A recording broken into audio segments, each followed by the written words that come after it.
이에 비유로 이르시되 무화과 나무와 모든 나무를 보라.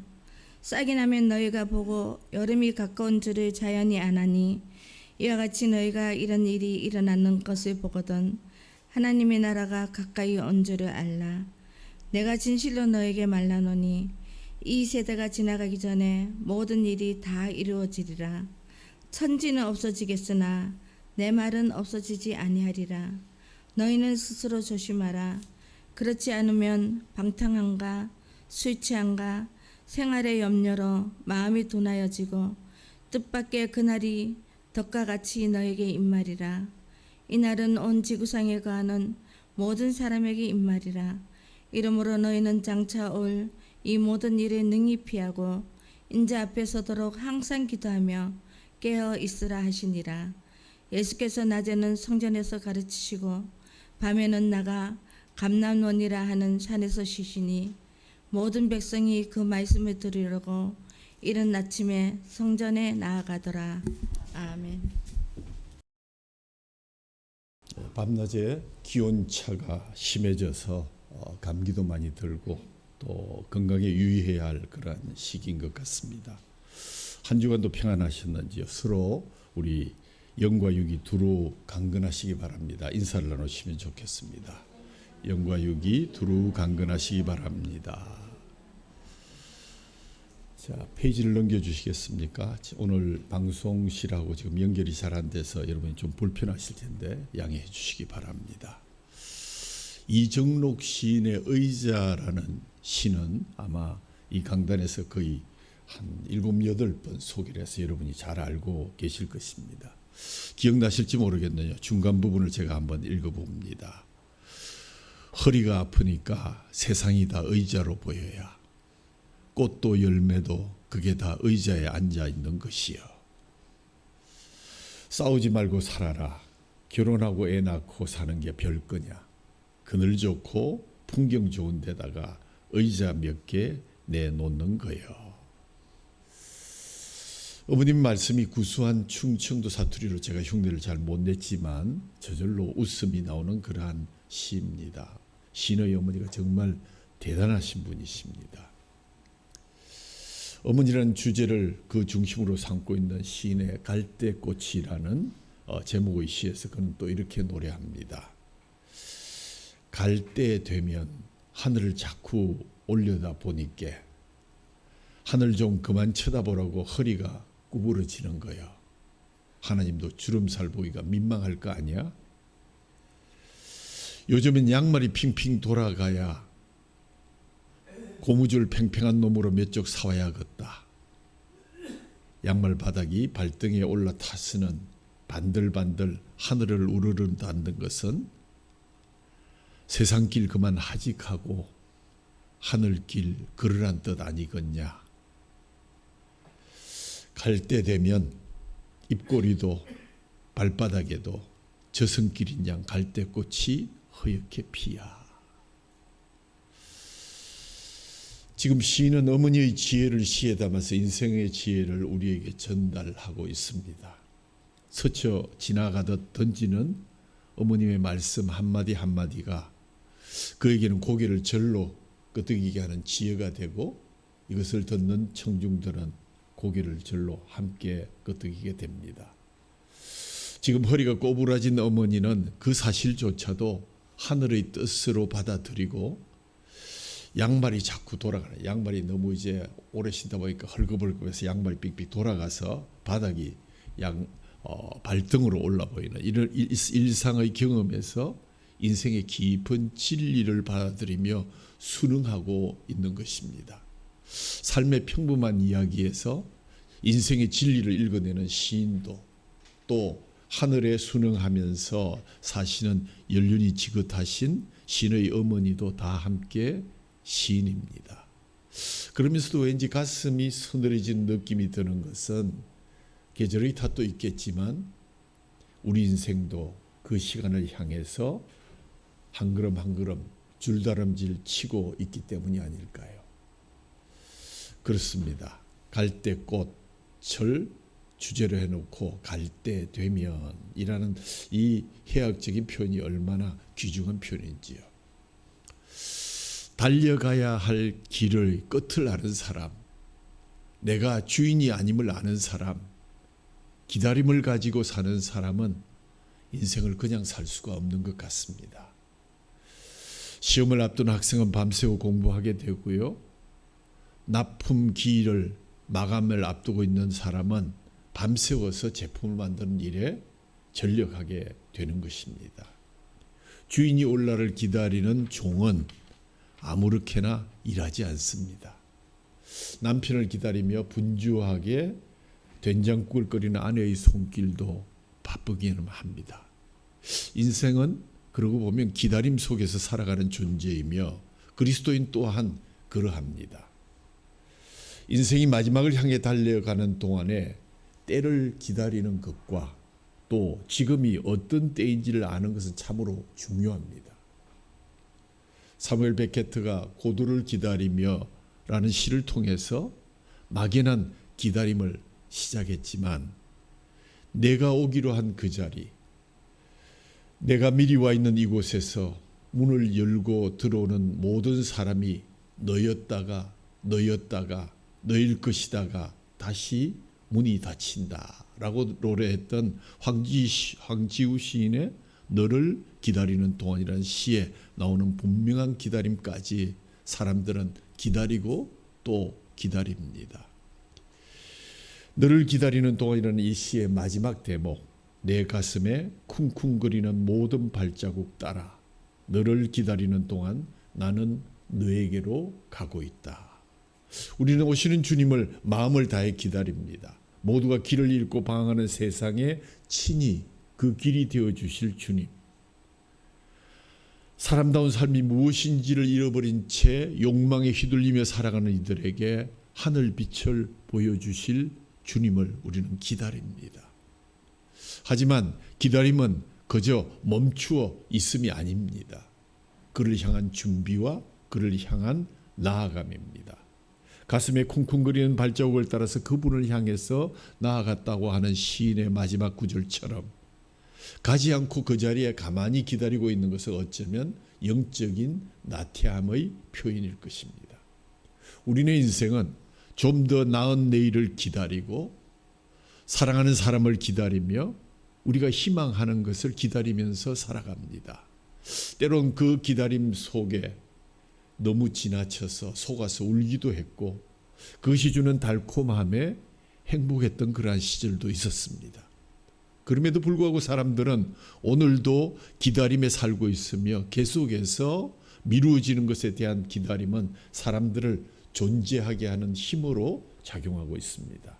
주님은 제자들에게 기다림을 명령하셨고 그리스도인의 삶의 중요한 원동력으로 제시하셨습니다.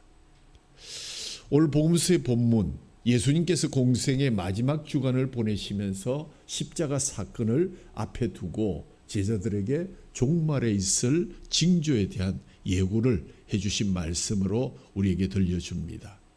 첫 번째 단락은 인자, 즉 사람의 아들이 다시 오게 될 것이다 하는 묵시적인 선언이 25절에서 28절에 나와 있습니다. 인자는 마지막 때에 세상을 심판하고 하나님의 백성을 구원하기 위해서 올 전능자를 가리킵니다. 곧 메시아 예수 그리스도이십니다. 이어서 두 번째, 하나님 나라의 징조가 분명하다는 사실을 무화과 나무의 비유로 설명하고 있습니다. 29절에서 33절. 그리고 마지막으로 34절에서 36절에 종말을 사는 그리스도인들의 삶의 자세에 대해서 언급해 주고 있습니다. 앞에 제시한 징조, 즉 사인은 그 확실성을 보여주고 있고 이어 나오는 비유는 지혜를 가르쳐 주고 있습니다. 주님 또한 권면의 말씀은 우리의 내일을 살아가는 또 내일을 기다리는 삶의 자세를 우리에게 알려주고 있습니다. 주님이 다시 오심을 믿는 사람들, 주님을 기다리며 사는 사람들, 주님이 맡겨주신 사명을 수행해야 하는 사람들은 그냥 그저 그대로 살아서는 안 되는 존재들입니다. 초대교회는 바로 이 경건한 기다림의 공동체였습니다. 주여 오시옵소서 마라나타. 이 말을 초대교회 공동체는 모일 때마다 외침으로 주님을 기다리는 그들의 자세를 늘 확인했습니다. 이러한 주님을 기다리고자 한 자세가 초대교회를 지탱할 수 있게 해준 밑바탕이 된 신앙의 힘이 되었다고 합니다. 주님의 재림을 기다리며 사는 사람들이 어떻게 살아야 할지, 지금이 과연 어떠한 때인지를 본문을 통해서 우리가 알아보고자 합니다. 첫 번째, 지금은 말씀을 따라 바로 살 때입니다. 33절과 38절의 말씀을 유의하시면 보시면서 그리스도인들은 인생의 종말과 역사의 끝이 있음을 알고 있는 존재들입니다. 그것을 아는 사람은 아무렇게나 살아서 되는 그런 존재들이 아닙니다. 신앙생활은 내 좋아하는 것을 추구하는 것이 아니라 하나님이 기뻐하시는 것을 추구하는 삶입니다. 그러나 오늘날 문화는 뭐가 어떻습니까? 내가 좋다고 생각하는 것이 있다면 그거 그대로 해라. Do it. You feel good. 너가 좋다고 생각하면 그대로 하면 되는 거야. 라고 특별히 젊은이들을 향해서 그러한 광고가 계속 공격되고 있습니다. 내가 원하는 것, 내가 하고 싶은 것이 해라. 그것이 인생이다. 어쩌면 이런 문화적인 배경을 활용해서 가장 성공한 광고 카피가 있다면 나이키의 Just Do It. 나이키 정신으로 대표되는 세계에서 가장 파워 있는 슬로건으로 꼽히고 있습니다. 제가 이 회사에서 한 10여 년간 마케팅과 상품 기획을 담당하고 있을 때 이 슬로건이 본사로부터 발표됐는데 그 당시에 이 글을 보면서 충격을 받게 되었습니다. Just do it. 안 된다고 변명하지 말고 먼저 도전해보라. 불가능하다고 포기하지 말고 그 꿈을 쫓아서 일어서라 하는 것은 젊은이들의 꿈을 일으키기에 충분했던 그러한 슬로건이었고, 특별히 젊은 층들에게 큰 사랑을 받아서 지금도 이 슬로건은 광고계에서 신화처럼 들려지고 있습니다. 그러나 성경은 그렇게 가르치지 않습니다. 종말에 대해서 동일한 교훈을 제시하고 있는 마태복음 25장의 열처녀의 비유, 달란트의 비유, 양과 염소의 비유는 우리가 아무렇게나 살아서는 안 된다. 말씀대로 살아야 된다. 신랑을 기다리는 처녀, 주님의 오심을 기다리는 종, 심판주를 기다리는 사람들은 자기 기분이나 자기 감정에 이끌려서 오늘을 살아서는 안 된다는 사실을 재차 강조하고 있습니다. 그것은 주님이 기뻐하시는 삶에 깊은 마음을 둘 때 우리는 그날 부끄러움이 없게 될 것이다. 이 승리의 삶을 위한 필수적인 요소는 바로 심판주 그분의 마음에 얼마나 우리가 부끄럽지 않은 삶을 살았던가 하는 것에 대한 결산입니다. 32절 말씀에 내가 진실로 너희에게 이르노니 이 세대가 가기 전에 모든 일이 다 이루어지리라. 천지는 없어지겠으나 내 말은 없어지지 아니하리라. 주님의 말씀은 천지가 다 없어져도 절대로 변하지 않고 존속한다는 것입니다. 38절에 보니까 이 말씀을 들은 모든 백성들이 그 말씀을 들으려고 이른 아침에 성전에 나아가더라. 주님이 말씀하시는 대로, 주님이 기뻐하시는 대로 바로 살아야 하는 것이 기다린 자의 첫 번째 자세입니다. 무엇보다도 먼저 말씀 듣고 말씀 따라 바로 살아갈 것을 우리에게 권면하고 있는 것입니다. 오랫동안 인간의 사고를 지배해온 역사가는 이른바 순환론적 사관입니다. 가을이 가면 겨울이 오고 겨울이 가면 봄이 오고 계절의 주기처럼 반복하는 순환이 역사의 방식이다. 그래서 마치 수레바퀴가 돌듯이 역사도 그렇게 돌아간다고 해서 역사의 수레바퀴라는 관용어도 생겼습니다. 탄생한 것들은 성장하다가 다시 쇠퇴하고 소멸하는 것이라고 하여서 역사를 단순한 회전적인 관점으로 본 것입니다. 그러다 보니까 이것이 하나의 나고 나서 성장했다가 쇠퇴하고 또 나고 나서 쇠퇴하고 계속해서 죽어가는, 소멸되어가는 역사가 너무 비관적인 것이다. 로마의 말발굽 아래 참혹하게 무너진 카르타고나 예루살렘 같은 그러한 도시들이 있었습니다. 그런데 그 도시를 무너뜨렸던 장군들의 얼굴은 하나같이 침울했다고 합니다. 왜요? 그들은 자기 손에 의해서 비참하게 파멸되는 역사를 만들어내면서 머지않아 그렇게 될 자신의 나라와 로마의 멸망을 떠올리고 있었기 때문입니다. 피할 수 없는 역사의 순환을 그들은 그들의 역사관으로 갖고 있었기 때문입니다. 그 순환론은 개인적인 종말에도 적용되어서 과연 사람의 삶은 시간이 지나면 처음으로 다시 돌아갈 수 있을까? 죽고 나면 마지막이 되는 것 아닐까? 우리 한국인에게 잘 알려진 작가 베르나르 베르베르라는 친구가 쓴 웃음이라는 그 저술에 보면 이런 재미있는 얘기가 있습니다. 사람은 2살 때 똥오줌을 가리는 것이 자랑이다. 그 자랑거리는 3살이 되면 이가 나고 음식을 씹고 12살에는 친구가 있다는 것이 자랑이 되고 18살에는 자동차 운전면허가 나왔다는 것으로 나아간다. 20살에는 이성과 사랑할 수 있다는 것, 35이면 제법 돈이 많다는 것, 그것이 자랑입니다. 그러나 50이 되면 아직 쓸 돈이 남아있다는 것이 자랑이 되고 60이 되고 나면 아직 사랑할 이성이 있다는 것이 자랑이 됩니다.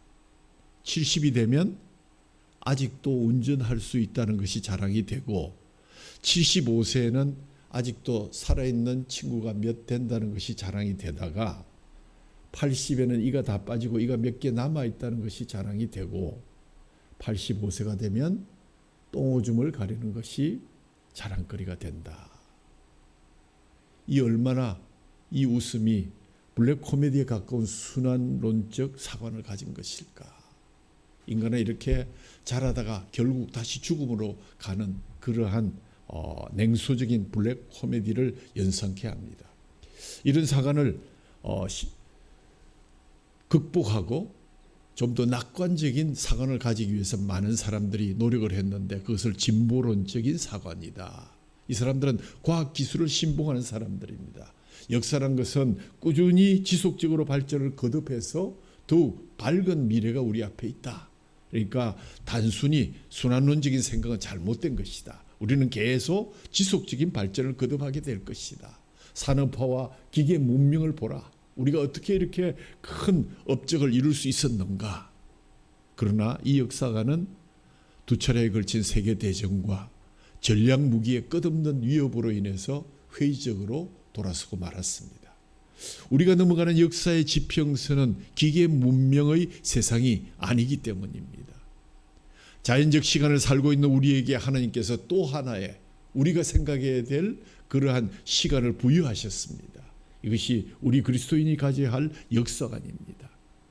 양식을 먹으며 양식을 날라주던 까마귀 같은 우리 인생이 저 지평선을 넘어가면 끝이 아니라 거기에 영원이라는 내세의 시간이 있다. 그 초시간적인 의식이 현존하는 곳에서 주님과 함께 영원히 살게 될 것을 믿는 사관, 그것이 바로 우리의 종말론적 사관입니다. 이제 고독하게 먹고 살던 까마귀에서 흰옷 입은 하나님 나라의 구원의 백성이 된다는 놀라운 변화를 가슴에 품고 마지막 지상에서 우리가 긴장된 시간을 보내야 합니다. 말씀을 따라 살아야 합니다. 말씀을 따라 바르게 살아야 합니다. 하나님의 말씀과 약속을 믿는 백성이기 때문입니다. 두 번째는 34절에 스스로 조심할 때이다.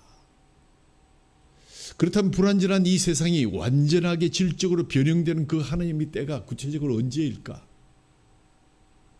창조주 하나님 외에는 아무도 모릅니다. 심지어 예수님도 나는 그것 모른다 말씀하셨습니다. 그러나 그 때의 징조가 있다고 설명해 주십니다. 오늘 본문에서 예수님은 무화과 나무를 비유로 설명하십니다. 싹이 나면 여름이 가까운 줄 아는 것처럼 마지막 때의 징조가 일어날 것이다. 사이비 종말론이 창건할 때 그들이 요한계시록이 말하는 666이나 14만 4천 명이라는 숫자를 세계사의 큰 사건과 연결해서 설명하곤 했지만 그것은 다 거짓이었습니다. 유럽연합이나 상품의 바코드를 신뢰로 들기도 했습니다. 자연재해를 예로 들기도 했습니다. 그러나 그런 주장들 다 헛것이었음을 시간이 지나면서 우리는 알게 되었습니다. 사람들에게 공연한 두려움을 조장함으로써 종교적인 열정을 불려내어서 그들로부터 그것을 피를 빨아먹는 철면피들이었습니다. 그런 것에 미혹될 필요가 없는 것입니다. 그래서 오늘 34절 말씀에 너희는 스스로 조심하라. 지금은 조심할 때입니다. 그렇지 않으면 방탕함과 술 취함과 생활의 염려로 마음이 둔하여지고 뜻밖의 그날이 덫과 같이 너에게 임할 것이다. 오늘 본문은 그 마지막 때가 덫과 같이 임한다. 전혀 예상하지 못했던 순간에 예상하지 못한 방식으로 우리에게 그날이 오게 될 것임을 분명하게 말씀하고 있습니다. 두 말씀이 모순처럼 들립니다. 우리에게 징조를 주신다고 해놓고 그날이 덫과 같이 임한다. 알아볼 수 없도록 임한다. 모순되는 말씀이 아닐까 생각됩니다. 어떤 사람에게는 징조가 보일 것이요, 어떤 사람에게는 그것이 전혀 보이지 않는다는 것입니다.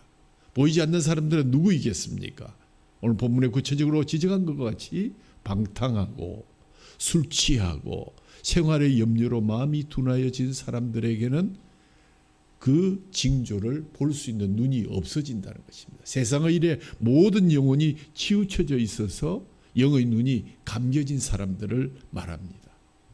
다음 페이지로 넘어갑니다. 여기에서 하나님께서는 시대적인 상황에 대해서 분별하고 깨어있어 잘 선택하라.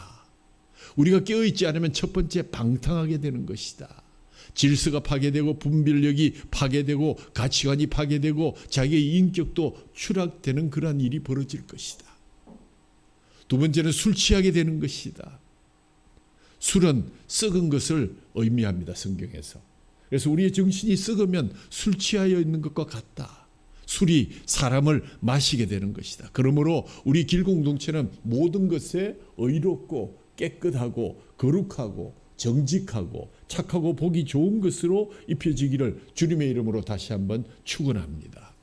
하나님께서는 우리에게 깨어서 이 시대가 어떻게 흘러가고 있는지를 조심해서 분별하라고 말씀하셨습니다.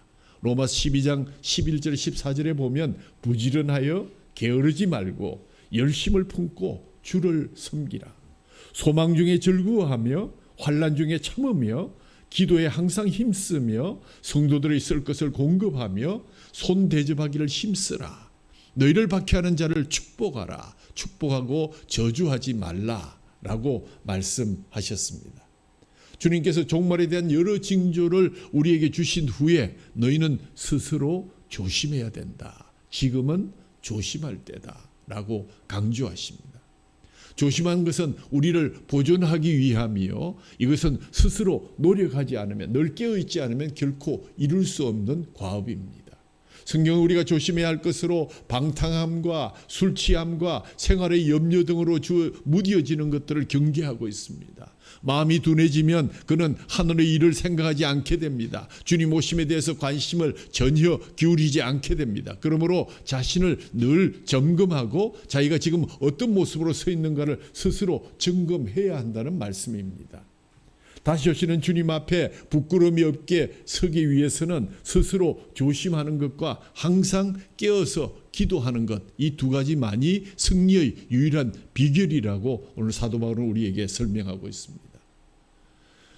세상에서 한몫해가지고 흥청망청 쓰고 먹고 마시는 일과 쓸데없는 세상 걱정의 마음을 빼앗기지 않도록 조심하지 않고서는 그날 모든 사람에게 덫처럼 닥칠 환난과 주님의 강림을 피해갈 사람이 아무도 없을 것이라고 성경은 지적합니다.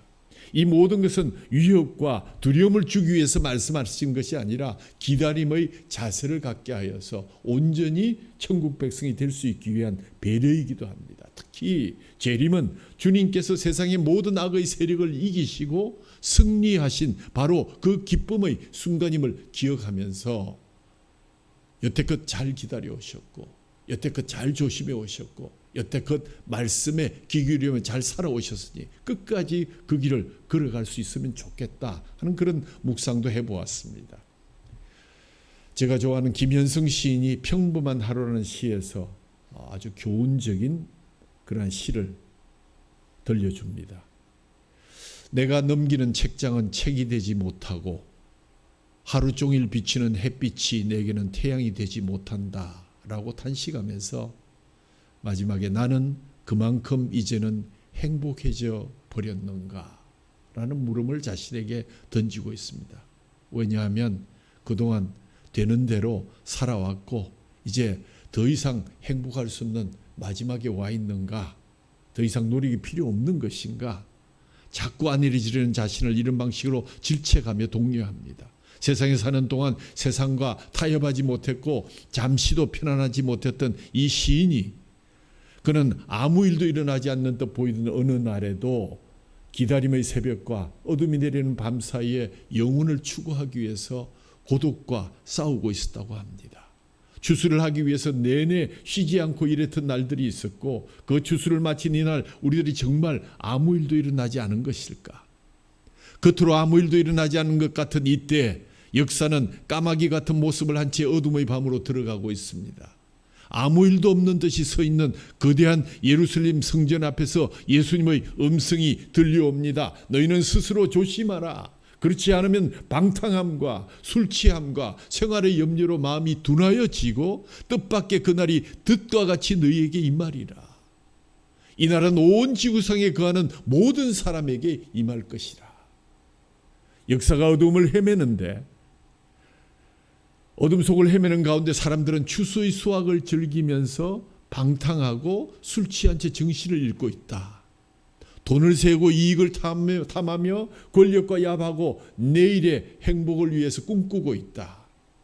이 세상과 우리나라는 그냥 어떻게 되겠지. 나는 놀고 즐기며 내 돈벌이나 하면 될 것 아닌가. 나라를 위한 기도, 교회를 위한 기도, 이 세대를 위한 기도가 무엇이 필요한 겠는가. 이런 사고를 가진 사람들이 추수 이후에 얼마나 위태로운 결과를 맞게 되는 것을 우리는 오늘 사도 바울의 말씀을 통해서 또 노아의 방주에 약속하셨던 그 홍수가 내리던 날 노아의 방주의 문에 몰려들었던 그 시대에 잘 나갔던 사람들 한 번만 문 더 열어달라고 결국 시체가 되고 말았던 그 사람들을 조심하지 않고 있음으로 인해서 시체가 되고 만 그 사람들을 다시 한번 떠올려 봅니다. 세 번째로 36절에 기도하며 깨어 있으라. 베드로전서 4장 7절에 보면 만물의 마지막이 가까이 왔으니 너희는 정신을 차리고 근신하여 기도하라. 기도 가운데 깨어 있으면 지금 자신이 어디에 있으며 어디로 가는 존재인지를 명확히 알고 그 길이 잘못되었을 때 성령님을 통해서 우리에게 그 길을 교정해 주십니다. 초대교회가 부흥하고 있을 때 사도들은 교회가 흔들리고 사역이 흔들리는 이유를 발견하게 되었고 그것이 바로 기도의 부족이다라는 결론을 내리게 됐습니다. 사도행전 6장에 그런 말씀이 나옵니다. 헌신적인 기도가 죽으면 말씀의 사역도 시들어질 수밖에 없습니다. 비로소 그리스도인들은 기도에 전념했고 수많은 사람들이 주께로 돌아오는 역사가 일어났는데 사도행전 2장 42절에 보면 놀라운 것은 처음 예수 믿고 돌아온 그들도 그날로부터 기도하는 일에 전념했다. 그들이 사도의 가르침을 받아 서로 교제하며 떡을 떼며 오로지 기도하기를 힘썼다고 성경은 기록하고 있습니다. 우리도 내일부터 시작되는 추수감사절 특별 새벽 기도회 여러 가지 지리적인 어려움들이 있긴 하겠지만 골프를 치러 가는 사람들, 여행을 가는 사람들 새벽에 잘 일어나더라고요. 추수감사절 특세에 적어도 본인이 소속된 옥토 그날에는 꼭 나오셔야 되고 또 직분자들은 틈나는 대로 기도해서 이번 추수감사절 특별 새벽 기도에 모든 것이 하나님의 은혜입니다 라는 그 주제로 여러분들이 정말 그 당시 처음 믿은 사람들도 오직 기도에 전념했고 오늘 38절 말씀에 보면 모든 사람들이 주님 말씀 들으려 이른 아침부터 모두가 일어나서 주님 앞으로 나아갔다는 그러한 말씀 들으면서 도전 받으시길 바랍니다.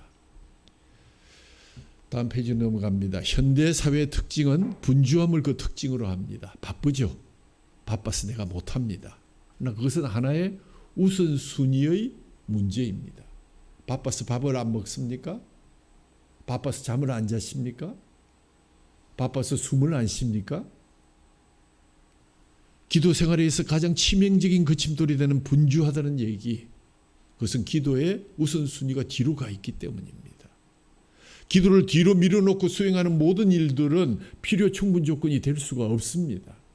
기도는 그 무엇보다도 가장 선행되어야 될 사역이기 때문입니다. 왜냐하면 기도는 하나님과의 교제의 영혼의 호흡입니다. 예수님이 그러셨듯이 사도들도 그 중요한 영적 원리를 깨달았을 때 다른 것 다 제쳐두고 기도에 전념하는 사람들이 됨으로 인해서 형제들아 너희 가운데 성령과 지혜가 충만하여 칭찬받는 사람 7을 세우라. 우리가 그 일을 그들에게 넘기고 우리는 오로지 기도하는 일과 말씀 사역에 힘쓰리라 하니, 사도행전 6절 말씀에 사도들이 교회의 위기 앞에서 결심했던 기도와 말씀의 사역에 힘쓰리라, 전무하리라고 기록되어 있었죠. 옛날에 번역할 때는 이 힘쓰리라는 말은 프로스카르테레오라는 말씀인데 끈질기게 계속할 것이다. 우리가 먼저 해야 될 일은 기도이다. 그 다음에 말씀의 사역이다. 나머지 일들, 그런 행정적인 일을 하느라고 우리가 그것을 소홀히 했던 것은 하나님 앞에 잘못된 자세였다. 오늘 교회에는 이러한 거룩한 기도의 대용품들이 많이 생겨났습니다. 그냥 적당히 한 번씩 보고 넘어가면 되고, 그 사람 생각하는 것이 기도라고 생각하는 이상한 논리를 발견하게 됩니다. 이것에 마음이 빼앗길 때 교회가 죽고 목회가 죽고 교회가 흔들렸습니다. 초대교회 목회자들과 성도들은 선명하게 말하기를 기도가 가장 우선순위 1번이다. 바쁘기 때문에 기도해야 되고 분주하기 때문에 더 기도해야 된다는 사실을 다시 한번 가슴에 새기면서 이번 특세 기간을 통해서 다시 한번 우리가 기도에 힘쓰는 우리 교회가 될 수 있기를 간절히 소원합니다. 내내 깨어 있었던 사람은 주님의 나라가 임했을 때 비로소 모든 긴장을 다 내려놓고 진정 평안히 쉴 수가 있습니다. 독일 베네딕토 수도원의 영성가인 안셀름 그린은 황혼의 미학이라는 책에서 받아들이기, 내려놓기, 자신을 넘어서기라는 원칙을 제시하는데, 자신의 한계를 받아들이고 자신의 재산이나 권력이나 건강에 너긋해지고 그것을 내려놓고 자유로워져야 되고, 특히 건강에 지나치게 신경을 쓰는 황혼의 사람들은 좀 너긋해져야 될 필요가 있다. 그래야 자신을 넘어갈 수 있는데, 이 세 단계에 가장 필요한 액션이 무엇인가? 기도이다. 기도 말고는 없다라고 결론했습니다. 고독을 다루는 법을 익혀야 자신을 넘어설 수 있고 그 방식은 침묵이다. 그런데 마지막에 가서 이 저자는 침묵은 우리를 하나님의 세계로 옮겨놓는 도구이다. 물론 침묵의 신앙적 모양은 조용한 기도임을 여러분도 아실 것이다 라고 결론 내리는 것을 바라보게 됩니다. 넘어갑니다. 유안진 시인은 까마귀의 길이라는 시에서 이렇게 노래하지요.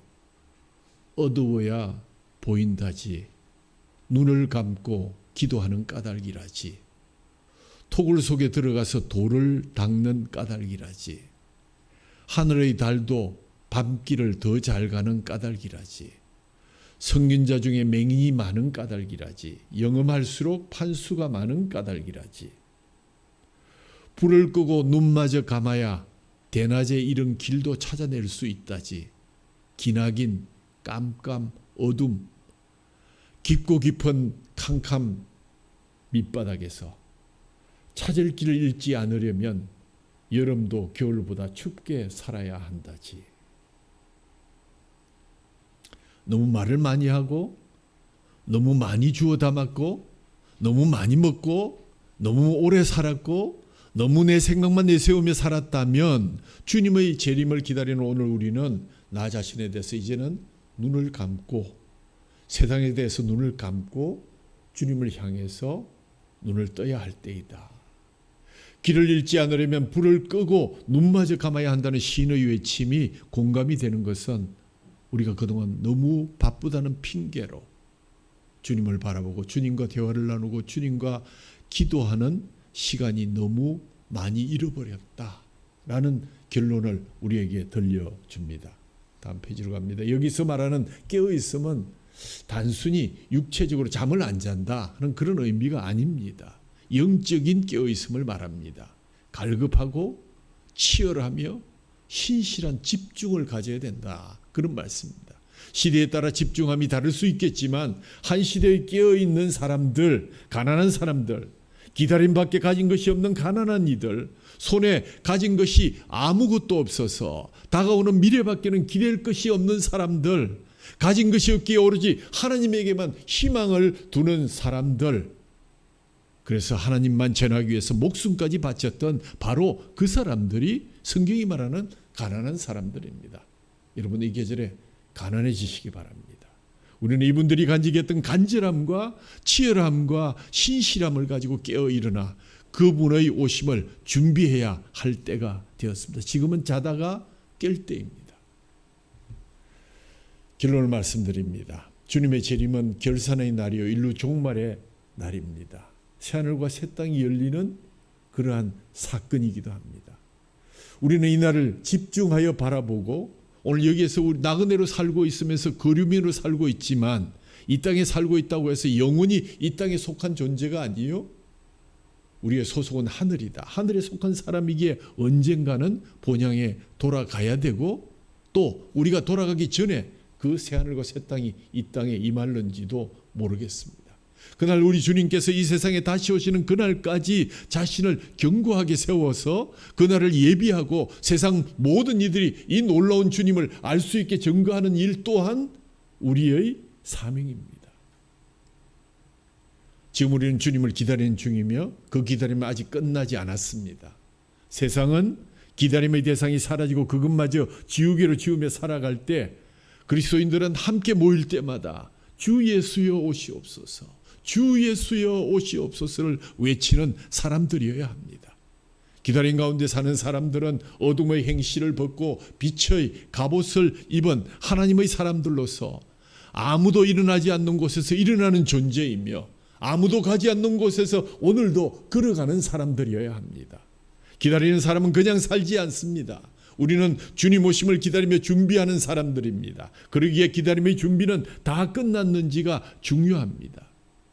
이때 우리는 자다가 깨어야 된다. 깨어나라, 일어나라 하는 그 말씀이 죽었던 소녀에게만 달리다쿰이 들린 것이 아니라 지금 이 시간 저와 여러분의 가슴에 달리다쿰, 일어나라, 깨어라 하시는 그 음성 들으셔야 합니다. 이때라 이때라 주의 긍휼하심 받아 회개하고 주께 나아가 겸손하게 아뢰어야 할 때가 내일이 아니라 바로 오늘 지금이라는 사실입니다. 당신의 영혼 오늘 밤 떠나도 주님의 구원을 받았으므로 천국에서 영원히 주님과 함께 살 준비가 되어 있으십니까? 무디 선생이 시카고에서 마지막 집회 전날, 여러분 내일 마지막 날입니다. 은혜 받을 준비들 많이 하시고 내일 뵙기를 바랍니다 라고 외쳤는데 그날 밤 역사적인 시카고 대화재로 인해서 집회에 참석했던 많은 사람들이 생명을 잃고 그 다음날 집회의 마무리 말씀을 듣지 못하고 가고 나서 무디는 그날의 실패를 뼈저리게 후회하면서 우리 누구에게도 내일은 보장되어 있지 않음을 가르치지 못했습니다. 저의 실수입니다. 제 실수로 구원을 받지 못한 사람들이 있다면 그 벌을 제가 달게 받아야 할 것입니다. 일생일대 저희 사에게 가장 씻을 수 없는 죄를 범한 날이었습니다. 찬송가 523장을 피시기 바랍니다. 다 같이 우리가 523장 부르면서 주의 긍휼하심 받아 회개하고 주께 나아가 겸손하게 아뢰어야 할 때가 바로 내일이 아니라 바로 오늘이다. 지금이다. 이때라 이때라 주의 긍휼 받을 때가 이때라 힘껏 부르시면서 내일부터 시작되는 특세를 생각하고 결단하시기를 바랍니다.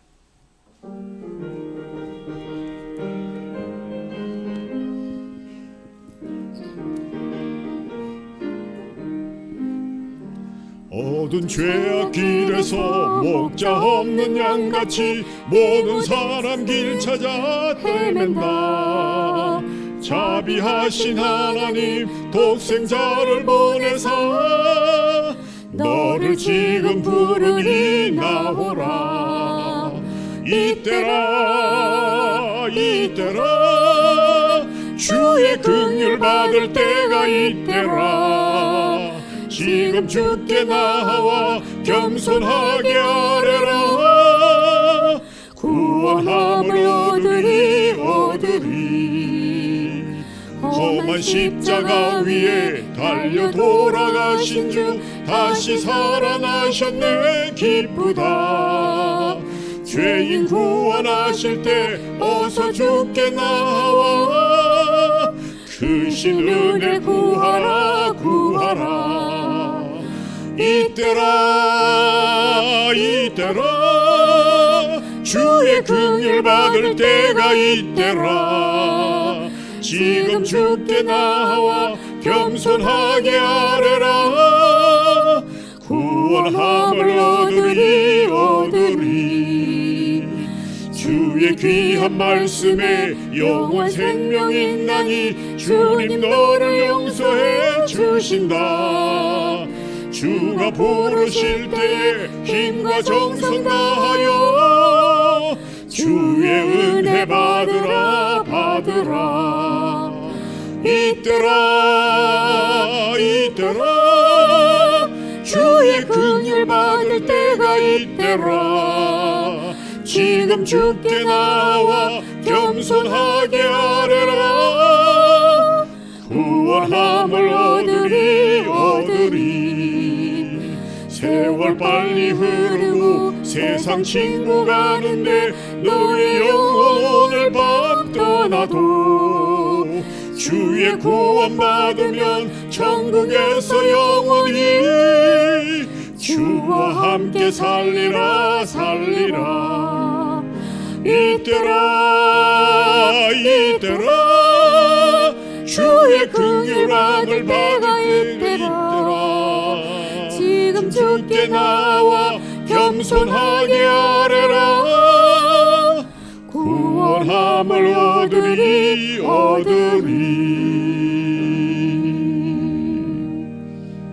주의 긍휼하심 받아 회개하고 주께 나아가 겸손하게 아뢰어야 할 때가 내일이 아니라 바로 이때라고 말씀하신 하나님, 이때라 이때라 주의 긍휼 받을 때가 이때라. 지금 말씀 듣고 순종합니다.